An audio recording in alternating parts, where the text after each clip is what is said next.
नमस्कार बच्चों, हमारे चैनल इंसाइटफुल हिंदी में आपका स्वागत है।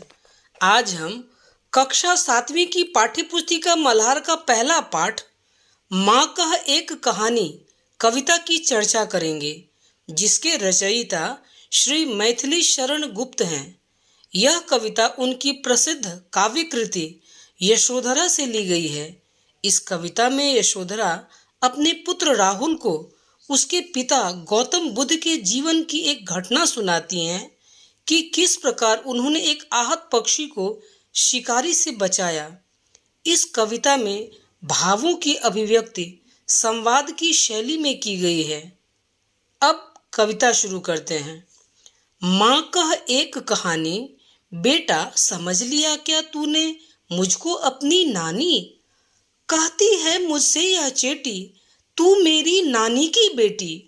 कह माँ कह, लेटी ही लेटी, राजा था या रानी? माँ कह एक कहानी। यहाँ चेटी शब्द का अर्थ है दासी, सेविका, सेवा टहल करने वाली स्त्री। इस कविता में राहुल यशोधरा से कहता है, माँ एक कहानी सुनाओ ना। यशोधरा जवाब देती हैं, बेटा तूने मुझे अपनी नानी समझ लिया है क्या? क्योंकि हम जानते हैं कि आमतौर पर कहानियाँ दादी या नानी सुनाती है, तो इसलिए वह ऐसा कहती हैं। राहुल कहता है, यह दासी मुझसे कहती है कि तू मेरी नानी की बेटी हो, अर्थात तू मेरी नानी भले न हो पर उनकी बेटी तो हो, इसलिए माँ कहानी सुनाओ ना। लेटे लेटे ही सुनाओ, मैं तुझे परेशान नहीं करना चाहता, इसलिए लेटे लेटे ही सुना दो। एक राजा था या एक रानी थी? क्योंकि कोई कहानी राजा या रानी से ही शुरू हुआ करती है, इसलिए राहुल पहले से ही कह देता है कि राजा था या रानी थी। फिर यशोधरा कहती हैं, तू है हठी मान धन मेरे, सुन उपवन में बड़े सवेरे, तात भ्रमण करते थे तेरे, जहाँ सुरभि मनमानी। जहाँ सुरभि मनमानी, हाँ माँ यही कहानी। यहाँ मानधन का अर्थ होता है मान का धनी, प्रतिष्ठा ही जिसका धन हो। यह शब्द वह अपने पुत्र राहुल के लिए प्रयोग करती हैं। उपवन का अर्थ होता है बगीचा, तात अर्थात पिता, भ्रमण मतलब घूमना, सुरभि मतलब सुगंधित खुशबूदार। तो यशोधरा कहती हैं, मेरे बेटे तू बहुत जिद्दी है। अच्छा तो सुन, एक दिन बड़ी सुबह मतलब एकदम सुबह तेरे पिता बगीचे में घूम रहे थे। उस समय वातावरण फूलों की खुशबू से भरा हुआ था, एकदम खुशनुमा और सुगंधित वातावरण था। राहुल कहता है, माँ वहाँ रंग बिरंगे फूलों की खुशबू फैली हुई थी? हाँ माँ यही कहानी सुनाओ। फिर आगे कहती हैं, वर्ण वर्ण के फूल खिले थे, झलमल कर हिम बिंदु झिले थे, हल्के झोंके हिले मिले थे, लहराता था पानी, लहराता था पानी। हाँ हाँ यही कहानी। यहाँ वर्ण शब्द का अर्थ है रंग। वर्ण के शब्द के और भी अर्थ होते हैं भेद, अक्षर, हिम बिंदु मतलब ओस की बूंद। यशोधरा कहती हैं कि बगीचे में तरह तरह के रंग बिरंगे फूल खिले थे, उन पर ओस की बूंदें चमक रही थी, हवा के हल्के हल्के झोंकों से फूल हिल रहे थे और उन पर ओस का पानी लहराता था। राहुल ने फिर कहा, क्या वहाँ पानी लहराता था? हाँ माँ मुझे यही कहानी सुनाओ, मुझे यही कहानी सुननी है। गाते थे खग कल कल स्वर से, सहसा एक हंस ऊपर से, गिरा बिद्ध होकर खर शर से, हुई पक्ष की हानि, हुई पक्ष की हानि, करुणा भरी कहानी। खग शब्द का अर्थ है पक्षी, बिद्ध मतलब बिंधा हुआ, छेदा हुआ, खर अर्थात तेज धार वाला, शर का अर्थ है बाण, पक्ष यहाँ पर अर्थ है पक्ष का पंख। पक्ष शब्द के और भी अर्थ होते हैं, लेकिन यहाँ पर इसका अर्थ पंख ही है।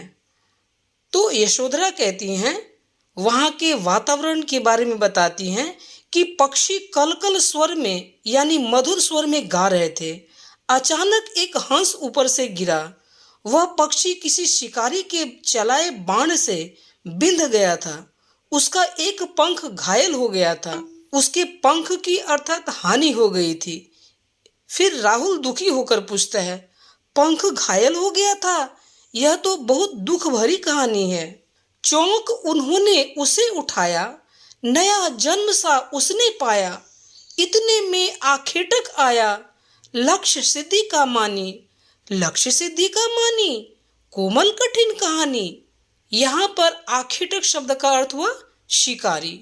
सिद्धि मतलब सफलता पाना, लाभ, अनुमान, ये सब अर्थ है। तो यशोदा कहती हैं, तेरे पिता ने चौंक कर उसे उठाया, उस घायल पक्षी को उठाया, और उन्होंने बाण निकाल दिए होंगे जो पंख में थे बिंधे हुए, और उनके स्पर्श से पक्षी को मानो नया जीवन मिल गया। उसी समय शिकारी वहां आ पहुंचा। उसे अपने लक्ष्य सिद्ध करने पर मान था, अर्थात उसे इस बात का गर्व था कि उसका निशाना सही बैठा है। राहुल फिर कहता है, क्या अचूक निशाने का अभिमानी? यह तो कोमल पर कठोर कहानी है। मांगा उसने आहत पक्षी, तेरे तात किंतु थे रक्षी। तब उसने जो था खगभक्षी, हठ करने की ठानी। हठ करने की ठानी, अब बढ़ चली कहानी। यहाँ पर आहत का अर्थ हुआ जिस पर आघात किया गया हो, अर्थात घायल। रक्षी मतलब रक्षा करने वाला, भक्षी भक्षण करने वाला, खाने वाला, ठानी मतलब ठान लेना, तय कर लेना।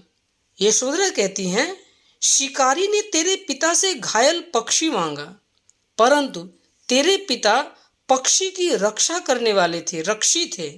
तब पक्षियों का मांस खाने वाला अर्थात वह खगभक्षी, वह शिकारी पक्षी लेने पर अड़ गया, वह हठ करने लगा। राहुल बोला, वह अड़ गया?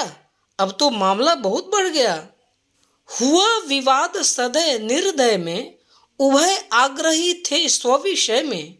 गई बात तब न्यायालय में, सुनी सभी ने जानी। सुनी सभी ने जानी, व्यापक हुई कहानी। सदय का अर्थ होता है दयालु, रहमदिल। निर्दय कठोर हृदय। सदय और निर्दय एकदम विपरीतार्थक शब्द है। स्व विषय मतलब अपने विषय पर, अपनी बात पर। आग्रह करना मतलब बार बार अपनी बात को रखना, कहना। तो यशोधरा ने बताया कि इस प्रकार सदय दया करने वाला और निर्दय निर्दयता पूर्वक मारने वाला, इन दोनों में बहस होने लगी। दोनों अपनी अपनी बात पर डटे हुए थे। उभय आग्रही, उभय मतलब दोनों, आग्रही अपनी बात पर अड़े हुए थे। दोनों अपनी अपनी बात पर अपना पक्ष रख रहे थे। उभय आग्रही थे स्व विषय में, अर्थात दोनों अपनी अपनी बातों पर अड़े हुए थे। दोनों में बहस होने लगी। तब बात न्यायालय में गई। गई बात तब न्यायालय में। वहां यह बात सभी ने सुनी और मालूम की। राहुल ने कहा, क्या सभी ने बात सुनी और मालूम की? तब तो यह बात चारों ओर फैल गई। राहुल तू निर्णय कर इसका, न्याय पक्ष लेता है किसका? कह दे निर्भय, जय हो जिसका, सुन लूं तेरी बानी। माँ मेरी क्या बानी, मैं सुन रहा कहानी। निर्भय का अर्थ होता है बिना डरे, जो किसी से भय न खाए, निडर। तो यशोधरा कहती है, हे राहुल, तू इस विवाद का निर्णय कर और बता कि न्याय किसका पक्ष लेता है। तू निर्भय होकर, निडर होकर बता दे कि इसमें विजय किसकी है। जरा तेरी बात भी तो सुनूं। राहुल कहता है, माँ मैं क्या बात बताऊं, मैं तो बस कहानी सुन रहा हूं। कोई निरपराध को मारे तो क्यों अन्य उसे न उबारे। रक्षक पर भक्षक को वारे, न्याय दया का दानी। न्याय दया का दानी, तूने गुनी कहानी। राहुल कहता है, यदि कोई निर्दोष को मार रहा हो तो दूसरा उसे क्यों न बचाए। न्याय तो वही है जो दया के पक्ष में हो, जो मारने वाले के पक्ष में नहीं, बचाने वाले के पक्ष में हो। दया न्याय का दान देती है, मतलब न्याय सदैव दया का पक्ष लेता है। इस बार यशोधरा कहती है, दया न्याय का दान देती है, तूने गुनी कहानी। मतलब राहुल, तू सचमुच कहानी के मर्म को समझ गए हो। तुमने बिल्कुल सही सोचा है। इस प्रकार हम देखते हैं कि कवि ने इस कविता में उदारता, परोपकार, जीवों के प्रति दया की भावना, न्याय प्रियता आदि गुणों को विकसित करने का प्रयास किया गया है। धन्यवाद बच्चों। हम अगले वीडियो में इस पाठ के महत्वपूर्ण प्रश्न उत्तर की चर्चा करेंगे। धन्यवाद।